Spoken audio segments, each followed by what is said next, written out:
Teddy and the Lamp. Yeah. Okay. Wow.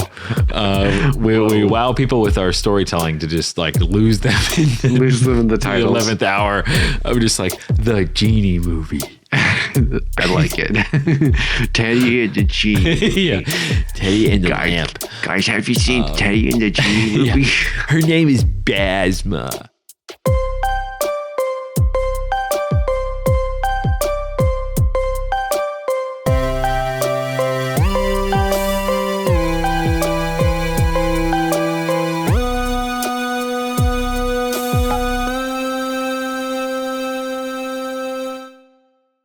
Hello, and welcome to StoryFellas, the podcast where we make stories and we break stories. I'm your host, Tommy Antonucci. And I'm your host, Zach Lovelace. Zach, we are recording at night. I know. We're night guys now. We're night guys now because the morning wasn't doing it for us, apparently. No, we're just trying something different out. We're trying something different out.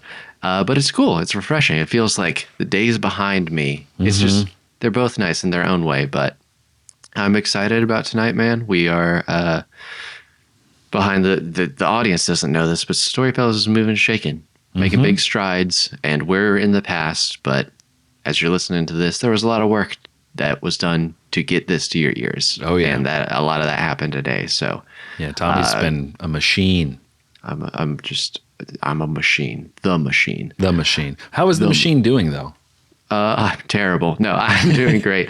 I was telling Zach before we started recording, I had a day to work on some personal projects, and I told myself I'm going to do 2 hours working on StoryFellas stuff. And then I ended up doing like 7 hours worth of stuff. It was fun. It was, I was in the flow state. Ooh. I liked it.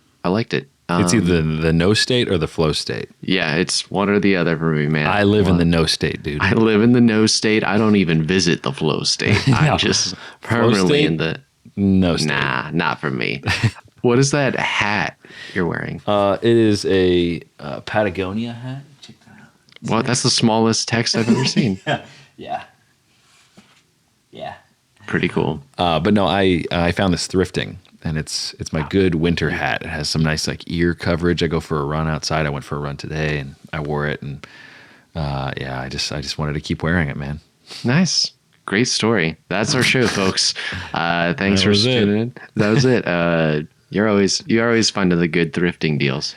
I am. Well, there's a whole other story here, but what Tommy's alluding to is I once found a like treasure trove of Pokemon cards, vintage Pokemon cards, mint. I actually wasn't setting you up for that, but I did forget about that story. Oh, really? You did. Okay. You did. I do remember you finding all of that stuff. I remember going with you thrifting. I'm not a big thrifter. That's right. I remember me and Johnny ended up waiting in the parking lot because we're like, yeah, we looked around for a minute, but you took your sweet time and you were like, how long can he be in there? Dude, you could find so much. I actually drink out of the cup that I got that day with you. It's a little American Legion, like tiny mug that I don't know why it's as skinny as it is, but it's not like annoyingly skinny, but it's a coffee mug that I'm assuming came out or was issued in like the 60s because it was like the 100th year of this American Legion thing. And if you do the math or whatever, but I call it my Tommy mug. Do you really? Yeah. Oh, I'm honored. Yeah. And I'm absolutely afraid of it breaking. Like, is it glass? I mean, it's ceramic, but it's not. Oh, okay. When it gets really warm, you can see a crack like that goes through it. So, but it seems like maybe somebody glued it together, or maybe that's just a natural imperfection over time that has revealed itself. It's the only item that's tethering me to this world. So make sure you don't break it. I know. It'll just like turn to dust. One day I'm going to just smash it and just watch you disappear on camera. It'll be great. No! Season finale. Yeah. No, I'm a big thrifter. Yes. So that's where the hat comes from. I like it. Well, Zach, do you want to do a story game? Yeah, of course. I love these episodes. I can't tell which ones I like more, the scraps or the story games. I like both. And I like when we end up in a really weird place that we weren't expecting to be. Mm-hmm. Oh, yeah. Which it seems regardless, we end up there, whether it's we have scraps or whatever. But Zach, I'm gonna need you to roll a die for me. Just one? Yeah, roll me a 10-sided die. Be right back. 1 hour I found one later. No, I'm not a D&D player, so I don't have a 10-sided die on hand. But with sound effects and movie magic, it'll sound like I'm rolling a dice right now. But you still have to roll something, though. You have to use a generator or something. Oh, you want me to do it? I thought you were just going to click. Oh, no. You've clicked every Yeah, time. Why would I do it this time? I can, but like every single episode that you've rolled, you do the dice. All right. You're right. All right, 10-sided dice. Gonna kill this dice. All right, I'm gonna roll it. Here we go. Mm-hmm. A 5. A 5. Excellent. Yeah. I appreciate it. Yeah. Right in the middle of the pack. Okay, this is fun. I like this. I feel like you could have a lot of fun with this, depending on the way we take it. All right. I don't know what that means. We'll just see. Just finished my cocktail, so I'm all lubricated up for good ideas. He's ready for good ideas. All right, here's the prompt. A kid suffering from bullying at school gets a strange ad on social media that promises to fix the bullying problem. Okay, that's good. That's fun. I feel like we can take it realistic, or you could take it absurdist, obviously. Yeah, I think it is generally already is kind of going that direction. Mm-hmm. You know, it feels very present, but also maybe slightly future. Mm-hmm. And the only thing that doesn't feel very present about it is bullying. Yeah. Which is weird. Yeah, because it's like different. Like, not saying that it doesn't exist at all, but it's different than what you saw in the movies, you know, like back in the 80s and 90s bullying, that kind of bullying. Well, geek culture kind of took over everything. And so people don't, I mean, not that they don't get made fun of for that, but like when I was in high school, I did. And so I think it kind of ended with my generation. And now it's like the jocks and the jocks became the geeks. Like, I can imagine a football player like, I love to watch One Punch Man. Yeah, that's the thing. Like, it's more culturally acceptable to like stuff and like be passionate about different anime or cartoons or games or whatever. It's almost like praised in a way. Like, have you seen, I think either 21 or 22 Jump Street, where they go back to school and like everyone's like kind of nerdy, but like it's cool. That's exactly the point. They don't know how to handle that. Yeah, I think that's the first one. Just from the scenes that I've seen. But and this is a jumping off point, so we can pivot it. But I like this idea of like this miracle cure, like a snake oil salesman through social media, like modern times. It's like, let me cure all of your problems. Yeah, let me cure your bullying. Let me cure your bullying. And it's like, put this cream on your face and the bullies will go away. Yeah. My acne is gone. We replace your 20 zits with one giant zit.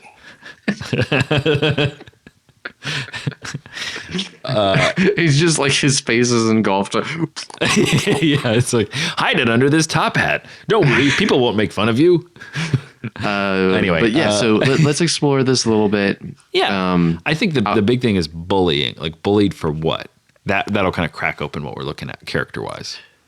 Yeah. Yeah. What do kids get made fun of for nowadays? I'm sure there's probably the perennial, just the things that never go away, just being kind of awkward, or dressing weird. You know, people who just are outsiders. Yeah. I was going to say, like, what if it was just for not really like the kid being geeky or anything like that, but it was like maybe they had really strict parents or conservative parents. Yeah. And they get teased for that, because I think that would add an interesting dynamic if their parents are very strict, that he introduces as like chaos, some sort of chaos. We haven't gotten there yet. Yeah. And that he also has to not only like deal with at school, but hide from his parents. Now, strict parents probably wouldn't let the kid just be on social media, which is fine. It's just like he'd have to sneak it. Yeah, maybe it's his like friend, like he gets like he's visiting a friend, and then like they scroll. He's like, he's like, oh, thanks for letting me get on TikTok. Check out this stupid ad. Yeah. And it's like, hey, are people making fun of you because your parents aren't letting you get on the TikToks Yeah. or something? I don't know what Get on this the guy is doing. TikToks. Man, this episode is going to be dated the second it comes out. Yeah, I know. On the Zublas or whatever. Yeah, the YouTube machine. On the YouTube machine. Ooh, cringe. No, I think to avoid that type of thing, we want to go for like avoid being dated super quickly, because that's the thing with social media. People will slap in Zoomer speak into things and Zoomer behaviors into things to seem relevant. But as soon as that movie comes out, because movies take like 2 years to make, it's dated. Yeah. It's dated. So I think that's one of the traps we're going to try and. Well, we could also just go old school. Maybe he just finds a flyer like at a coffee shop. You know how the people will hang in the bulletin boards, and it's like, hey, do you need someone to walk your dog, or do you need this? And they have a tear thing. That's kind of fun and old school, and he can get at that. Kind of tells you more about who the anti-bullying guy is, or whoever it is, woman, whatever. That they have an old school approach. Yeah. So do you think that is that enough reason for this kid to he's like getting picked on, and it doesn't have to be like full swirlies and stuff. He's just kind of ostracized a little bit. Yeah, yeah. Like the other kids are just like, oh, we get to do this. And they're like, oh, I guess you don't get to come to the laser tag. And I don't want to make the parents like, well, how old are they? How old are the kids? I picture kind of middle or high school. Yeah, kind of, I think high school is probably safe, but middle school is fun, kind of untapped. Have you ever seen 8th Grade? I've not, but I've heard it's great. Bo Burnham's 8th Grade. It's very good. And he worked hard on trying to make it not seem like it's cringy, yeah. And like super dated by attaching itself to certain things. I think just trying to fit in and just be liked by people is something that's always going to be there. It just the methods that they use to try and be liked by people is what's going to change. That could be the change, because I think I've seen that in movies too, where no one's actually bullying the protagonist. It's more like they just feel like they're not part of it, and they think they need something to be part of it. Yeah. When people are not really. I'm gonna spit something at you, and you tell me. You tell me. Is this a genie movie? Oh man, we haven't told a genie story yet. I don't. We haven't. So and for those listening, which is all of you, Tommy and I love genies. We maybe mentioned this in the first episode or somewhere along the lines. Oh, along the lines. Yeah. Yeah, no, we love genies. Me and Zach are rule guys. So genies are magical rule situations. Yeah, they're just dictated. They rise and fall on the strength of their rules and the universality of people knowing you get 3 wishes. And we're always trying to find the loophole type thing. So I kind of feel like we pivoted a little bit and we say like, hey, we go full genie on this bad boy. I like it. Let's go genie. Let's give our protagonist a name, so we don't have to keep calling the protagonist. You want a male or a female? I feel like I'm picturing a male for the stakes we've set up, because it feels more of like I don't know. I picture more of a guy that's not feeling super confident in himself and not really. Now, okay, here's another thing. In our previous episode, we had a high school movie. Right? Wasn't the character in high school? Yes. It's an evening episode right now, so my memory is very bad. I have to ask to reiterate. But Milo from the previous episode. Yes. Do we want to unhinge it a little bit from being the high school thing, and we go like college? College. Okay. That way we're just a different Milo. We're playing with different ideas. Somebody could be on their own, that kind of thing. I love the idea that a kid is in school and he befriends like an archaeology professor who ends up having like a genie lamp. Not unbeknownst to him, but he's like, oh, we got all these artifacts in from, wherever. And he finds it and is like, whoa, genie. He's being like sucked into the lamp. I don't know. I don't know how it works. Genie, I wish I was in the lamp. yeah. Genie, take me with you. Okay, cool. I think any genie story we need to know very clearly what the character thinks they want. What do they think they not? Of course. They don't What are they have? missing? What are they missing? Yeah.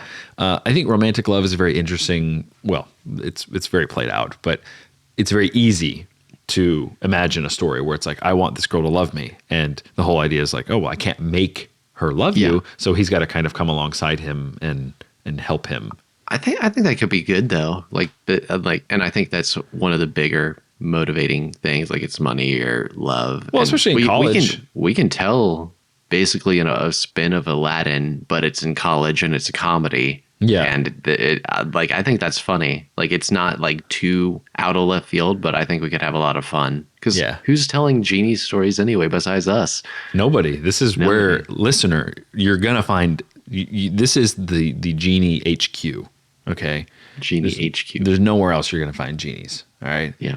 At episode 50, we're just going to change the name of the podcast to Genie Cast. Genie Fellas. Genie Fellas. Yeah, no, I think that a college, the kid is probably going. I think him not being out of state, but being in state has to drive. You know, he's not close to his parents, kind of thing. If we could pick a specific college or maybe make up one, I think it could.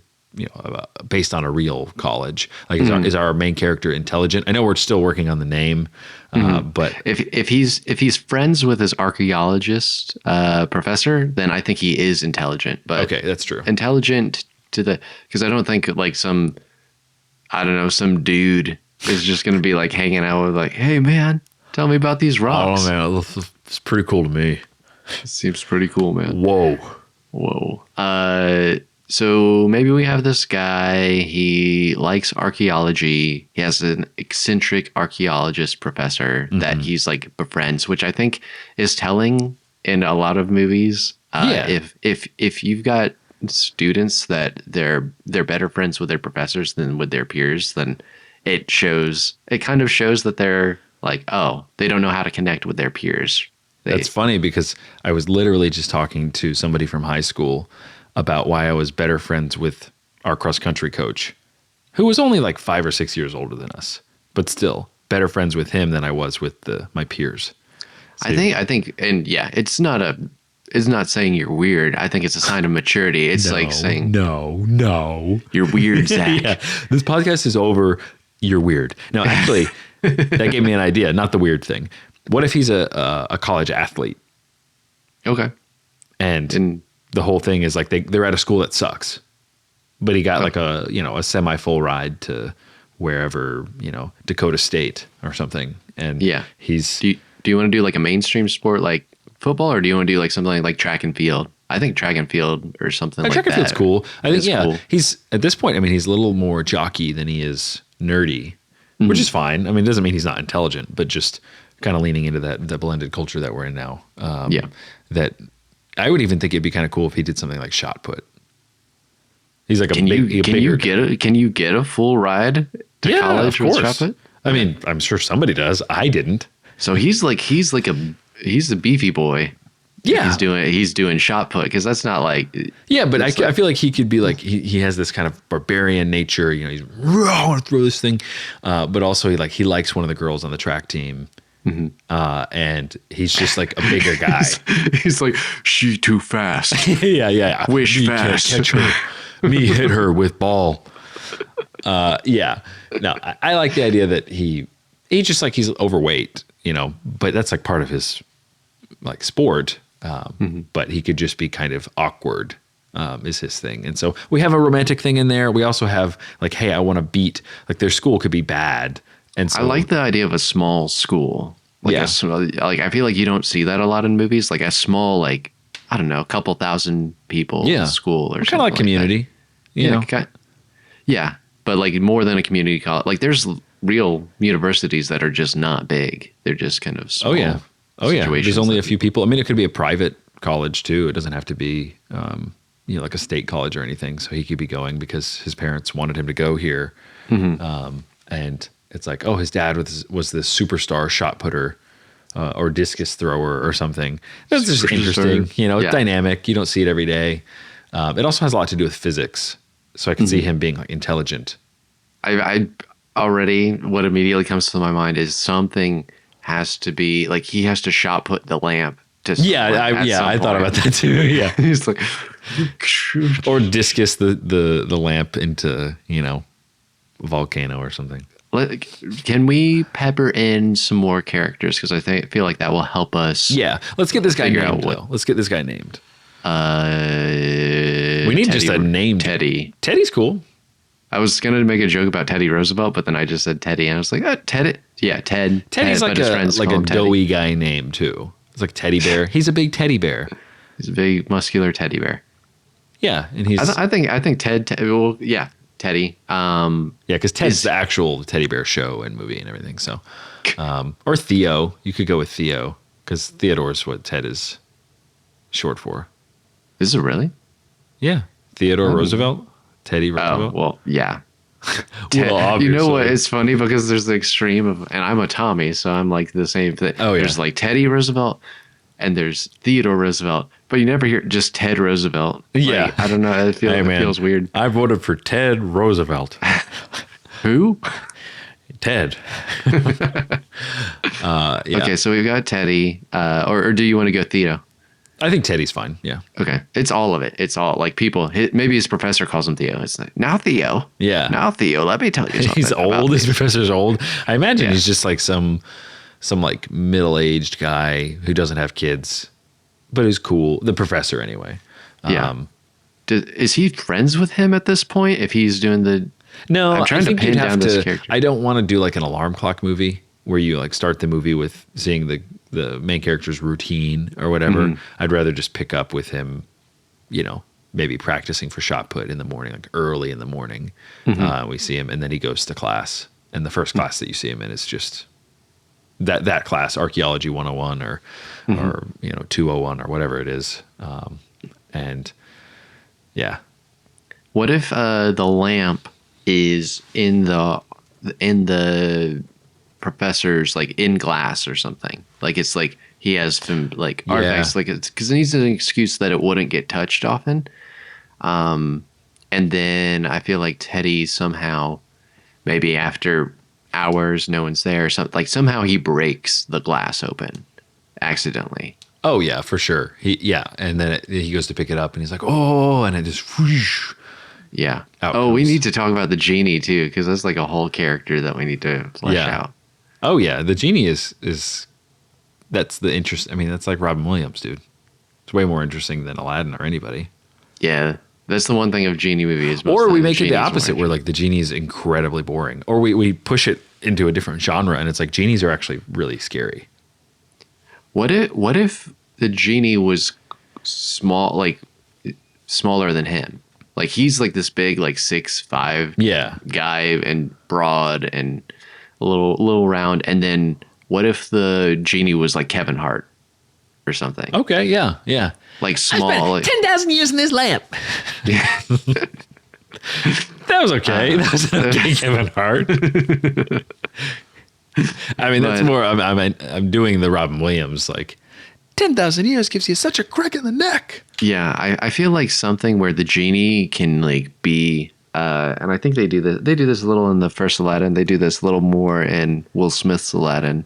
Where like he's like a person, like Yeah. he's around, and he's in disguise as a person. I like And that. I like that. I think that where people are like, hey, What if who's it's your a friend? female genie?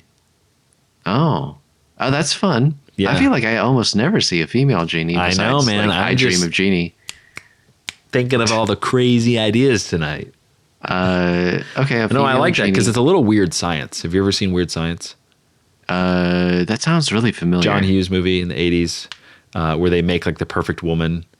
Oh, And I don't think I've seen it. I think I might know. it's kind of magic realism. You'd enjoy it. Robert Downey Jr.'s in it. He's one of the bullies, actually. And yeah, they turn his brother into like some Jabba the Hutt creature thing. Oh. It's just all weird stuff. But she kind of comes off as like a female genie. Okay. Or even, have you ever seen Bedazzled with Brendan No. Fraser Oh, I like and Elizabeth Brendan Fraser. Hurley? Yeah. No. She's the devil and she's giving him like 5 wishes or whatever. And so I would go with that, where it's like she's stylish, she's hot, and it's like, who is Teddy hanging out with now? But that, like, she's there as like an advisor, obviously, not as a love interest. I love you, Genie. Yeah. I like the female Genie thing. I think it pushes us into some cool. I think that's cool too, because if his main motivation is love, I think that a female Genie will add an interesting perspective to be like, oh, you wanna impress her? Yeah. It's like I like that. I think that's fun. Let's get a name for the female Genie. Let's see. I'm trying to think of something like Thinking something a little Arabic, something that would be like, where's she from? Like what part of the world is she from? Usually genies are Middle Eastern. it would be funny if she wasn't. Like she was like just basic white girl. Yeah, that would be funny. I mean, I don't know how that works. I guess you could say that she, as a being, just kind of adopted an identity that he would be comfortable with. You know, and so she's like, my name you can't even say because it's not pronounceable by humans. It's like you can call me Rachel. It's like, oh, Rachel? It's like, yeah, I don't know. I got a name here. Just right. I looked up quick names. Basma. Basma is fun. Yeah. Okay. That's I was like, it's got to have a Z in there or something. Yeah, it's Basma. And accordingly, it's a beautiful Muslim girl's name meaning smile. So, okay. Right, Basma. Cool. Basma the Genie. Basma and Teddy. Basma and Teddy. Okay, let's flesh out a little bit of this beginning. He's we need a name for that. Do you want to name the love interest Rachel, since I threw that out? Sure, that's fine. Yeah. Okay. So there's the girl who runs track, Rachel. As far as she does hurdles. She does hurdles. Yeah, she's a hurdler. Yep. He's like, I wish I could do hurdles. Yeah. He just like runs through them. That would be funny to have a scene where like he's trying to make small talk with her and like she's like jumping every hurdle and he's just plowing through the hurdles, not even attempting to. Would you kind of want to go out for Korean ice cream with me? I don't know. It's called something Suno, whatever. What if instead of them being kind of what if they're friends already? Like they're kind of acquaintances and friends. Okay, I mean, but he wants something more, and then she doesn't really pick up on that, and he's not really sure how to broach that. So they've been friends for a long time, and she's actively dating somebody. The star shot putter guy or discus guy. That's kind of cool. Javelin guy or javelin guy. That's cool. His name is Josh. Josh. His name is Javier, and he's like, my name's Javier, and I do the javelin.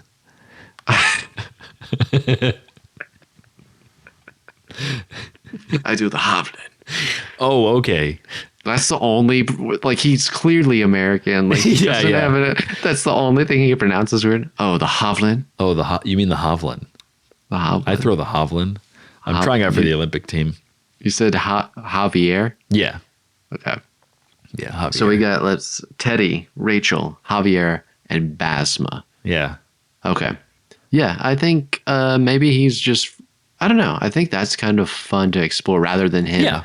If she's actively dating someone else, I think it's a little trickier if he has no real connection with her. Well, his thing would be to try and split them up. It's like it's against the rules to try and make someone fall in love with you, but it's not against the rules to try and make someone fall out of love with someone else.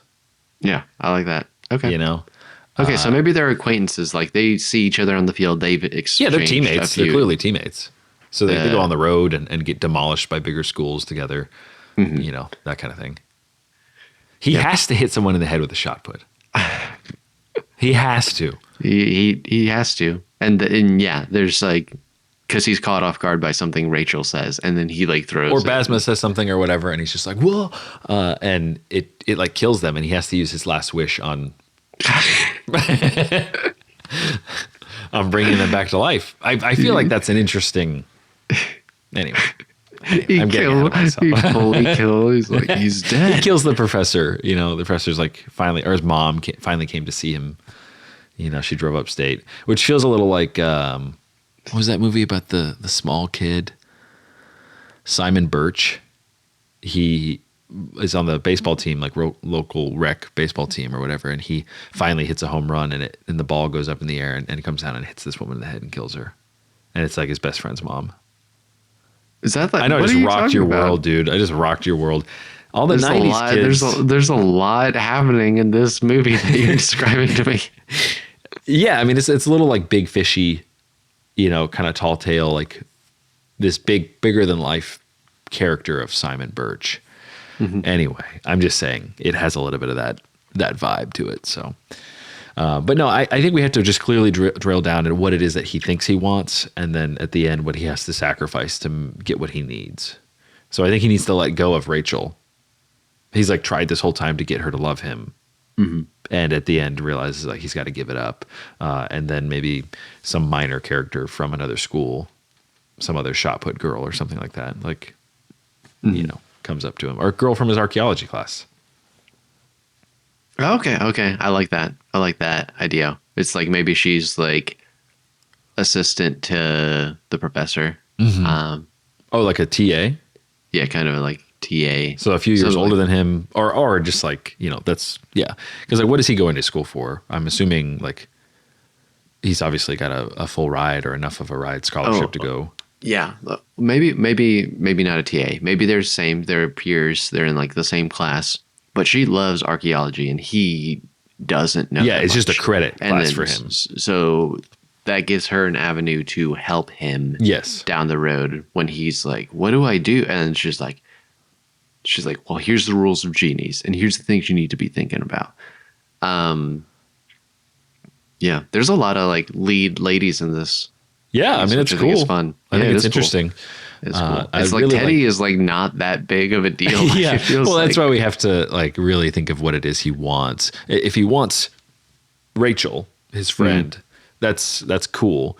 So he's at a defunct kind of school, and maybe they both decided to go there because or maybe he decided to follow her. He got a scholarship to go to, let's just call it Dakota State, whatever, to go to Dakota State, and he now is like, he's got to give up on his love for her. I like that. Okay, I like that. Like he maybe had an option to go to a bigger school and be a bigger fish somewhere. Or a smaller fish in a bigger pond. But then I think that they need to be him and Rachel then need to be friends, because I think for him to follow her, he follows her to this little school, and then shortly after she starts dating this Javier guy. Yeah. And then he's like, "Why am I even here?" Because that kind of gives him this sense of purposelessness. Yes. Of like, I'm in the school. She's not even that. So maybe that is his want. Maybe he's like, "Oh, if she just loves me, then this will all be worth it." Yeah. That's why I'm here. Like she has to live with me, because otherwise, why am I here? Yeah, I like that. Like, why is he even in school? Yeah. Like, obviously he's good at shot put, though. I think him actually being really good at shot put is kind of fun. And to the point where like the coach at Dakota State, which sucks, like it's not a good school. He's like he doesn't actually coach him. He's not good at it. He's just a bumbling kind of coach. Feels kind of like a TV show, to be honest. We could. It's like a weird like Community-esque show. Yeah, where it could live as a TV show. It needs some urgency, I think, is what I'm saying. That the urgency is the thing that makes movies, is that, okay, what can be resolved in 90 minutes? Yeah. Of our watching time. I think we're getting there. I think we're chipping away at this block of marble. Yeah. We're getting it out. Then we have the other girl. Let's call her Beth. Okay. Beth is the archaeologist girl. Oh, yeah, in class. Okay. In class. She likes Teddy. Teddy knows her and is just like, but then kind of utilizes her as like help with all this genie stuff, which she more than willingly offers. Yeah. But is there a negative side to the genie thing? Like, I guess it's just like he's freaked out about it, and she's like, "Oh, you don't know nothing about Middle Eastern lore and blah blah blah blah blah." Yeah, I guess we need to decide is it's Bamza? Basma. I flipped the letters. Bam Majera from whatever the show was with the skateboarding thing again. Basma. Yeah, is she? I feel like a lot of stuff besides Aladdin proper, the genie is somewhat the antagonist. Like they are trying to one up the owner. That's true. The idea that they want to be free. And I think we have too many people in his court if Basma's also for him. Yeah. Sorry. So if we have It's a nighttime episode, guys. Okay. Zach told me, he's like, I'm so ready. I'm so Yeah. ready to go. He's like, Zach's curling up. He's like, "Oh, Keep going, Tommy. Keep going. keep going. Uh-huh. Uh-huh. I'm awake. No. But if Basma is like, she has to help him, but she's like, if she can pull one over on him, she will. That gives Beth more reason to be there, because she's like, I've read all these books about genies. I know how you need to word this stuff and how we're going to do that. Yeah. And then Basma can be more of a character that's like with them all the time, but like begrudgingly. Like, she's not allowed to be anywhere else. Like, she has to be there. I thought of a with them. line. Okay. I thought of a line, which I know we saved them for along the lines, but You can. I think it might help push us into some Yeah. territory here where Basma says something to the effect of something along the lines of that to be in love is not to be free. And because the idea is that she wants her freedom, you know, and so just those themes of freedom and enslavement, and that she is like fighting for her freedom. And it might be something that somebody else says to her, but like ultimately that I'm a slave to love. I'm a slave to this person. Like I want to think about them. I'm beholden to them. And so to be in love is to not be free, or is to relinquish your freedom. Okay. I think that's interesting, because then it really makes her anti-love. Like, she thinks he's foolish, and she's like, I'd rather be trapped and bound by this lamp than love. Yeah. And then, and she's like whispering. She's like the devil in his ear whispering, like, hey, you just don't want you can be free. You can go do whatever. Yeah. You could have 1,000, what's her name? Rachel. You could have Rachel. 1,000 Rachels. You know, I can't make any of them love you, because love is a form of slavery to her. And then that's kind of contrary to Beth. Like, Beth and Basma seem like they're the angel and devil on his shoulder. A little bit, throughout yeah. This movie, a little bit, because obviously Beth loves Teddy and wants. Yeah. We've got a lot of like love triangle stuff. We do. We might have too much. Can he just kill, like, with his shot put, just kill Hosier or whatever? Or Javier. Oh, no, Hosier. Not the singer Hosier. Yeah, I know. Javier. Take me to church. Yeah. Shut up. No, I think, we've had too many characters. We're like spinning. We need more plot. Like, what does he do to try and get Rachel to love him? Let's talk about his wishes. Yeah. If he only has 3 of them, you know, presumably he could have more. We could play with that. We could be glib with that. But also, I kind of like the idea of the genie being the bad guy. Like you said, that's more of the bedazzled. It's the devil, you know. And if you don't navigate our relationship, the genie owner relationship, like the genie gets to eat you or something. I just was thinking the whole thing of like the genie bends the wish to favor themselves rather than favor or to you. hurt you somehow, because that's what bedazzled happens. He's like, I wish I was a famous basketball player, then this woman would love me. We're really kind of backwards writing bedazzled, but then he has like a tiny wiener. Wait, is that really the plot of the thing? Yeah, like, no, not the plot of the whole movie, but just of that, like, of that wish. You know, he's like, she's interviewing him. She's a reporter. She's interviewing him in the locker room, and he's like, "Yeah, I just give it like 110%, man." He's like dumb as a rock too, and like his towel comes off, and she's like, "Oh, you know, like you look like a little kid," you know. Anyway, I'm just recounting the plot of Bedazzled, okay, and. Yeah, I don't want to rewrite that, obviously, but I think we need to throw some weird plot point into the thing. I think her eating them is wrench. kind of interesting. Basma eating her previous owners. Like, the whole thing is that we give you, like, you think genies are here to make you happy and we're your slaves or whatever, but in actuality, like, we're making a better meal for ourselves. Like, the fact that you're like filled up on these things, or you fill up on things you think will make you happy and you're miserable, we actually like the misery and we eat you. Like, we're you know, it's salt on a thing. Is that announced to them? No, I think that's something that Beth figures out in her reading of tablets and stuff. And she's like, Basma wants to eat you.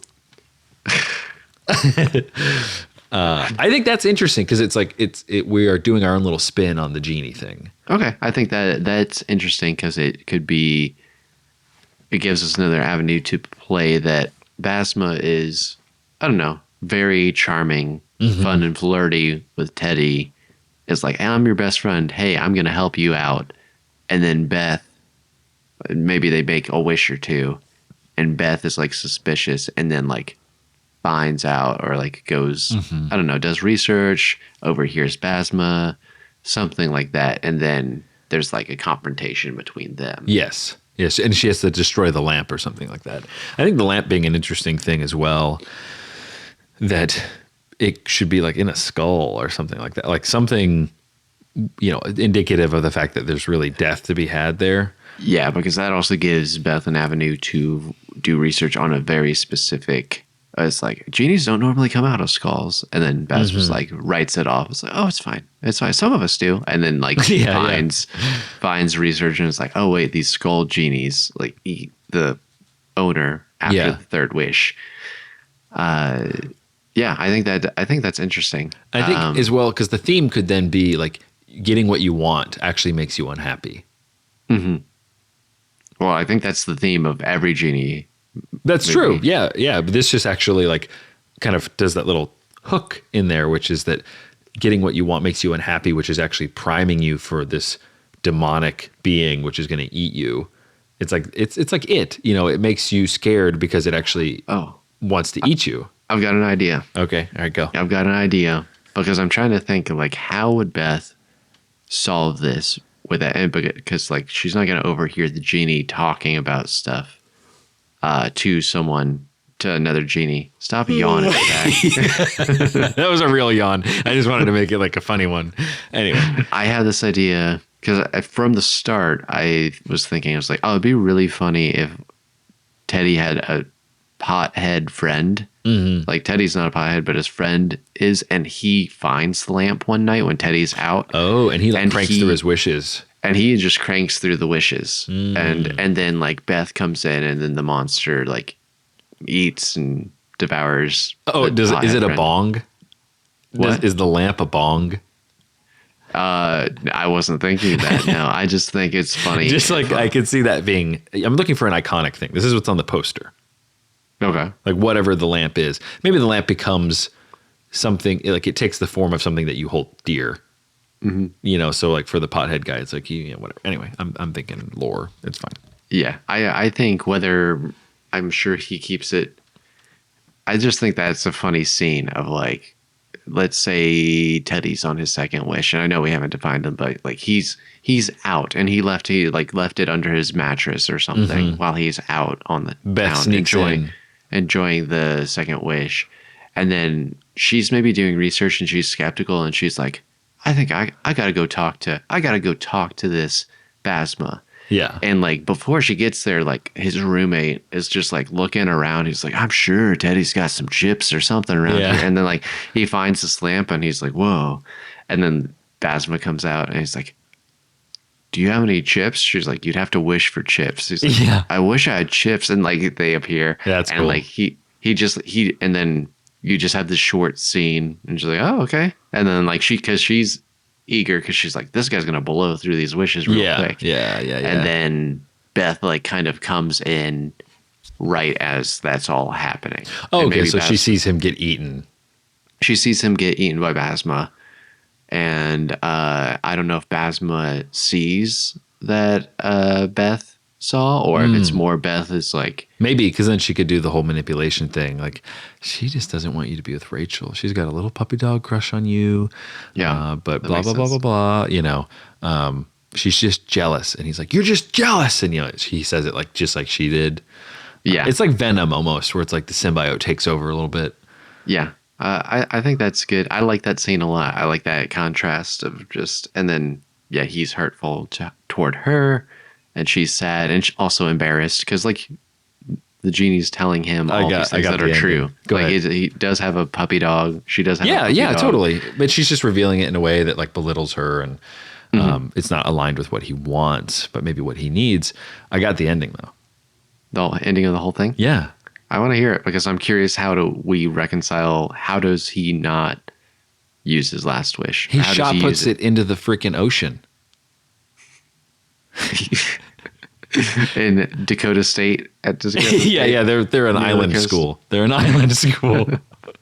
But no. Maybe he shot puts it into like a grinder of some kind, like some industrial sized thing, like the shop class thing. They're like, oh, we got our furnace here, and he's got the shop class teacher's got the big goggles or whatever. The glass blowing. It gets to about 1,000,000 degrees in here. I know it doesn't get that hot, but he shot puts it. I think definitely it has he to definitely be. needs to shot put the lamp. Like that's Yeah. I agree with you. But then it does 100%. nothing. Is that what you're saying? Well, no, I agree with that. But I keep coming back to like somehow him having to team up with the Javier. Oh, Javier. Yeah. Javier, and he's like, get. He's like, you better be good with that javelin, and he like shot puts it, and then he at the same time like javelin thing, and it like explodes. I don't know. No, maybe there's maybe a spear of some kind that they also have, like in the archaeology class, or maybe from a museum. Oh, maybe that's funny. The ending happens in a museum. A genie destroying spear. Yeah, I mean, or like a demon killing spear or something. And it's like Beth is at a museum and she sees it, and so she has to steal the spear. She thinks she's going to do it herself, and it ends up we're setting up that Javier is the one that does it. I think that's I think the teamwork, because I think that's because Javier is like his like nemesis the entire thing, and him working together with him at the end, I think could be that's maybe that's a fun theme. The genie's like out and is like going to like third wish done or something like that, and it's like full monster mode. Yeah, they're at the museum or wherever. I guess they could be maybe out on the track field or something. Yeah, and then they're like, I like this idea of like this like chase scene. Like they give her the slip, but she's like, until she devours him, like she's like full monster, like full powerful. Chasing, and then this like Beth is like, Javier, you've got to go get the spear. Of destiny. You got to get the spear from the professor's office. He's like, you mean the Hovland? Just get it. And like Rachel's like beating him on the shoulder because she's like, they're all like working together. I like that idea of all four of these people working together in the 11th hour. And then he has to shot put it like, because like he's, I don't know, whatever. He gets grabbed maybe or something along those lines. And I keep saying along those lines is like my thing. The lamp is separate from the monster. And like he needs to get the lamp to the javelin guy. Yeah. So that he can destroy it and kill the monster basically. Yeah. So he's just throwing it to get it in front of the guy or I do like, I know it's like the odds are crazy, but he's like, Javier, and he like shot puts it like way in that. And then he just like beams his javelin and just like they fly in the air. I love like, that. Mid-air. I love that. And then it explodes really and takes over the screen with crazy colors and stuff. And then we kind of pan back down and it's the four of them on a double date. Oh, it just like cuts to that? Yeah. Yeah. I think if we do that, there needs to be some little beat with him and Beth in the midst of the chasing. Like they're like hiding in a closet and he's like, Beth, I'm sorry. Yeah. And you're right, and if we survive this, I'd love to take you on a date. And she's like, oh, yeah, really? And I think that's cute. And but it turns out that she found another genie, and she is holding it at the end, and that's the real ending. Yeah. And then we have this genie movie too. Yeah, I like it, man. I think it's fun. It is fun. It took us a little while to like flesh out. I think the genie trying to devour the host. I think I had that flutter in the beginning where it was like, having horror elements. I've never really seen that, like a genie that, and the motivation makes sense where it's like, I'm actually just ripening you. I'm making you more miserable by giving you what you want, which is true. Like most people who get what they want, you see people who win the lottery, they become destitute. They spend all the money. They're worse off than they were before. Usually getting what you want is actually the quickest way to despair and to despondency and stuff. So, yeah. I have a tentative title. Okay, let's give it to me, man. Well, based on what you just said, I feel like this fits romantic comedy vibes, and with a little bit of horror twist in it too.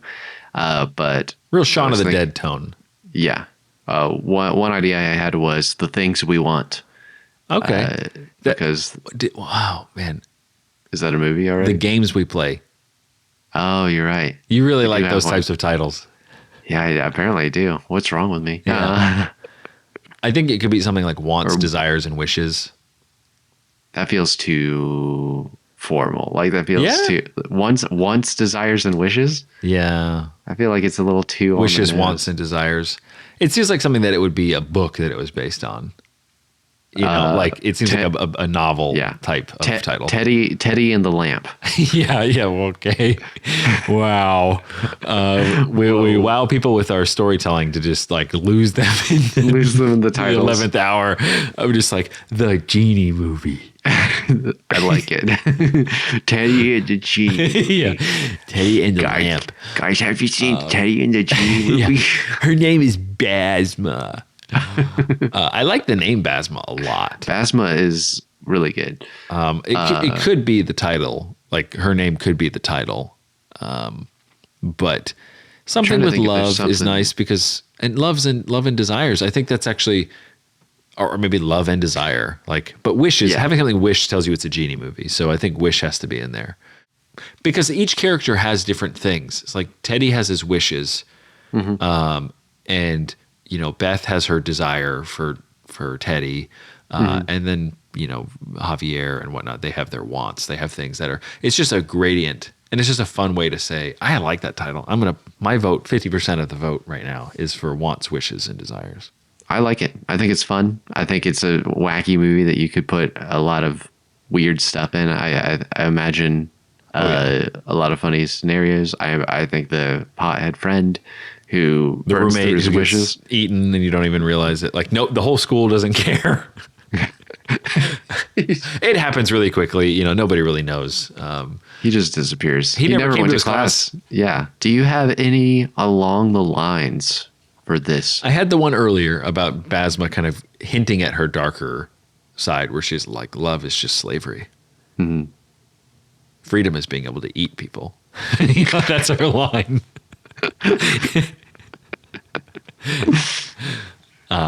Yeah, I like that. I think going after the theme of that, like getting what you want is actually misery, which is delicious. I think her saying something, Okay.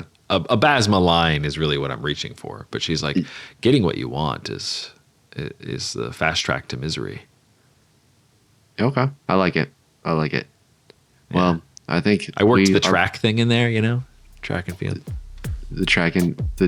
Oh, Yeah, the yeah. fast track. Yeah, you're like bringing every aspect. Of Yeah. Fit the pothead guy in the line too. Pot's cool. All right, guys. I think that is going to be wishes, wants, and desires, right? Mm-hmm. And thank you guys for listening, and we will catch you in the next one. Yep. Take it easy. Thank you all for listening to StoryFellas, a part of the Pemmican Studios podcast network. Check out our show notes for bonus material, links, and more. To find out more about our current projects, send us messages, and suggest ideas for the show, go to StoryFellasPodcast.com. If you liked what you heard, share the show with a friend. Word of mouth is the best way to grow this community. Until next time, go make and break those stories.